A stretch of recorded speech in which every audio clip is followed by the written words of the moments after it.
Sehebat apapun ente majelis datang kemanapun, ente ketemu Syekhul Kabir, ente ketemu tokoh besar, du'aul ulama, du'aul salihin, du'aul arifin, doanya ulama, doanya kaum arifin batal buat ente kalau ente gak bakti sama orang tua. Ana mohon dengan sangat, buahnya dari majelis kita adalah kita perbaiki pelan-pelan keadaan kita, adab akhlak kita kepada orang yang lebih tua, khusus kepada ayah bunda kita, biar apa-apa yang kita ikhtiar Allah Ta'ala berkenan, dan Nabi besar Muhammad Sallallahu Alaihi Wasallam gembira atas apa-apa yang kecil-kecil kita lakuin, yang kecil-kecil kita lakuin. Ini telah disampaikan oleh para pembaca lembaran langit. Artinya gini, ada seorang sahabat Sayyidina Uwais Al-Qarni yang beliau kan gak terkenal di langit, gak terkenal di bumi, terkenalnya di langit. Apa ikhtiar paling besar, variabel apa, faktor apa yang pada akhirnya dia mencapai tujuan paling azim, paling besar? Satu, beliau bakti sama ibunya. Beliau bakti sama ibu sampai waktu riwayat, dalam satu riwayat beliau itu dalam hidup keadaan fukara, beliau nggak punya apa-apa, makan ngemis di pinggir jalan, ada sisa diambil, ada sisa diambil. Tapi beliau bakti dengan segala kekurangan, dengan segala ketidakberdayaan, beliau takdimnya luar biasa kepada ibu. Di waktu yang bersamaan, beliau menanggung rindu yang besar kepada Nabi Muhammad SAW. Maka beliau kan pamit sama ibunya. Ibu, aku ingin bertemu dengan kekasih hatiku Nabi Muhammad SAW. Beliau dari Yaman dan Nabi Muhammad SAW di Madinah. Kata ibunya, berangkat Uwais Al-Qarni. Diceritakan kalau misalnya ibunya nggak izin, niscaya Uwais Al-Qarni kan nggak akan berangkat. Terus akhirnya beliau berangkat sampai di kota Madinatul Munawwarah. Beliau nggak menemukan Nabi Muhammad karena Nabi Muhammad lagi nggak ada di tempat. Dan beliau pulang dalam kerinduan yang begitu luar biasa. Beliau sampai, ya Allah ya, kalau bukan karena ibu yang memerintahkan aku untuk pulang, maka aku akan bertahan selama-lamanya sampai mataku melihat Nabi Muhammad SAW. Cerita kita udah banyak dengan orang-orang saleh. Apa manfaatnya? Apa impactnya? Perbaiki diri kita, banyakin sholawat kepada Nabi Muhammad SAW.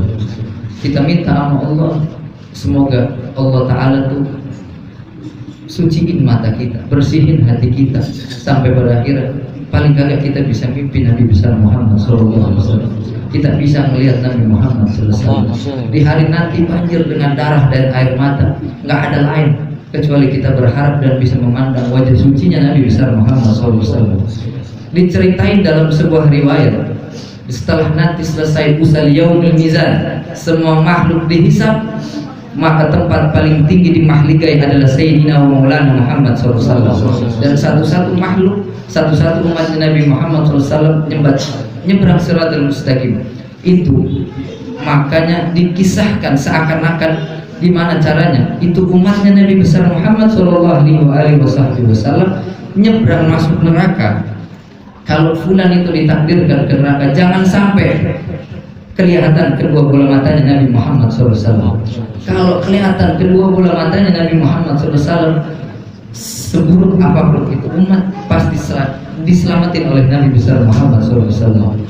Maka telah diceritakan dalam sebuah riwayat, satu waktu telah diponis oleh Allah Ta'ala, hai fulan, malaikatku gandeng tangannya dan ceburin ke dalam neraka paling dalam. Kata orang ini gini, hai malaikat, jangan pakai digandeng, aku jalan sendiri dan aku akan berlari secepat kilat untuk masuk ke dalam neraka. Malaikat bingung. Nabi Muhammad SAW memandang dari kejauhan, ini anak kenapa? Umatku rada aneh. Beliau dengan penuh tertunduk malu bilang gini, waktu di dunia aku nggak taat sama hukum Allah Ta'ala, aku seingkar-ingkarnya kepada ajaran risalah Nabi besar Muhammad SAW. Aku gak ada patuhnya kepada kedua orang tua, dan aku selalu menyakiti hati setiap orang. Gak ada yang senang sama anak. Ini detik-detik terakhirnya anak untuk taat kepada Allah Ta'ala. Hatta anak diceburin ke dalam neraka, anak akan lari secepat kilat. Ini bakti anak terakhir kepada Allah Ta'ala. Nabi besar Muhammad SAW mandang dari kejauhan dan Nabi lari untuk mendekat kepada dia. Terus tiba-tiba Nabi Muhammad SAW minta izin kepada Allah Azza wa Jalla. Nabi besar Muhammad duduk ikhtiras di hadapan hadratillah Azza wa Jalla. Allah Ta'ala subhanahu wa ta'ala tahu duduk ikhtiras. Duduk ikhtiras itu duduk kayak tahiyatul akhir. Duduknya seorang hamba tuh kayak gitu. Duduknya seorang hamba di tuanya. Terus beliau sallallahu alaihi wasallam itu duduk dengan hati dan pikiran mata yang tertunduk sedalam-dalamnya. Kata Allah Subhanahu wa taala, "Ya Muhammad, angkat kepalamu." Nabi Muhammad sallallahu alaihi wasallam semakin tertunduk, "Angkat kepalamu ya Muhammad." Nabi Muhammad SAW diam 1000 bahasa. "Kenapa engkau datang kepadaku?" Kata Nabi besar Muhammad sallallahu alaihi wasallam. Kata Nabi, "Gini, salim ummati ya Rabb. Selamatkan umatku ya Rabb. Tolong selamatin umatku ya Rabb." Allah Ta'ala nggak bisa untuk bilang enggak kepada Nabi Muhammad sallallahu alaihi wasallam. Nabi besar Muhammad dan Allah Ta'ala kalau Nabi minta apa aja pasti Allah Ta'ala bakal kabul. Karena apa? Karena Nabi kita Muhammad sallallahu alaihi wasallam adalah kekasih hatinya Nabi besar Muhammad. Nabi simpel, Nabi bilang salim umat ya Rabb, selamatin umat anak ya Rabb, selamatin umat anak. Anak gak mau ngelihat umat anak tersiksa di kedalaman neraka. Itu yang diceritain dalam sejarah.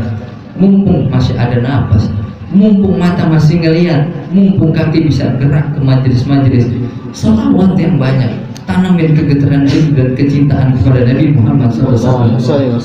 Minta sama Allah Ta'ala saat ruh ini harus pisah dalam keadaan rindu yang memuncak kepada Nabi besar Muhammad sallallahu alaihi wasallam. Saya mohon maaf, ini bukan sebuah nasihat, tapi ingat, tapi ini buat diri saya sendiri sekaligus buat teman-teman, karena kami semua dan kita semua yang hadir harus memberikan pertanggungjawaban dari tempat ini. Semoga ayah bunda kita senang atas apa-apa yang kita lakukan.